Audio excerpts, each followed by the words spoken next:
I'd much rather you developed a lifelong love of words. Dictionaries are fantastic, words are amazing and terrific and mysterious, and a joy. But if you have to kind of develop a very good vocabulary very quickly, I would suggest pet words.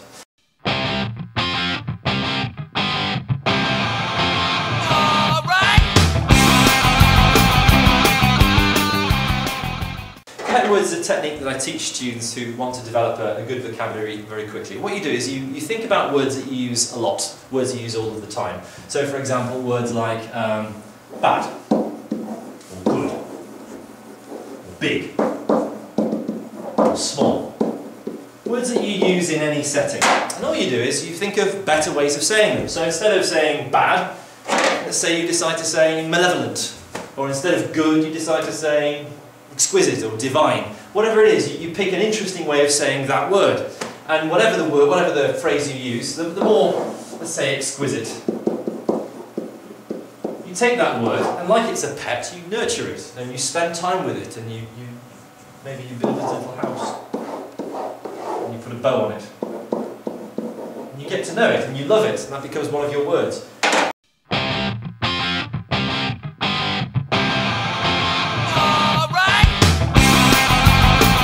This student of mine, Erin, who hated big words, I told her, don't try and learn every word in the dictionary, just learn 10.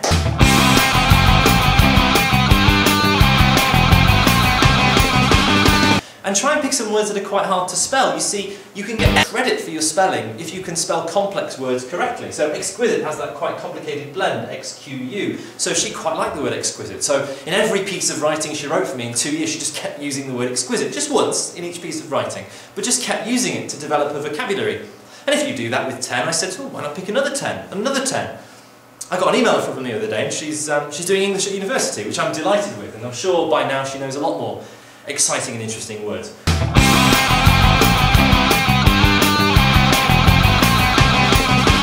But the thing is to try and pick words that you're going to use a lot, words that you'll use regularly. So for example, don't try and learn words that mean things like capricious, you know, because that's not a word you'll use a lot, or quixotic. These are words that you'll probably only use in a few sort of circumstances in your day-to-day life. Use really useful words that can fit into any sort of bit that you're writing about, but that are interesting and exciting.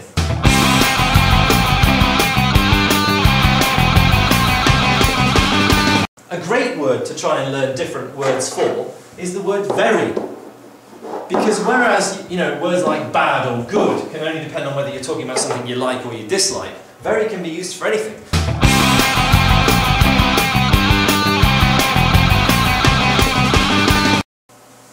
So let's say a student is leaving one of my lessons and they say that was prodigiously boring. Or they could say it was prodigiously exciting, or was excruciatingly fascinating, or was excruciatingly dull. You know, words that mean the same as very, intensifiers, can be used in any situation. So go away and learn some interesting pet words.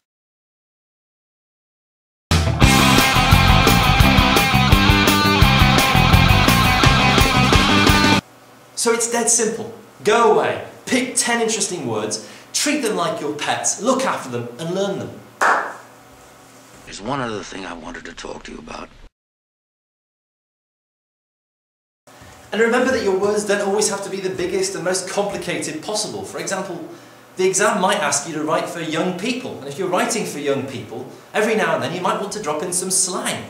Because even though slang words aren't, that's not the same as swearing by the way, even though slang words aren't, you know, massively complicated, it says to the examiner, hey look, I know who I'm writing for, and this is the kind of language that they would respond to.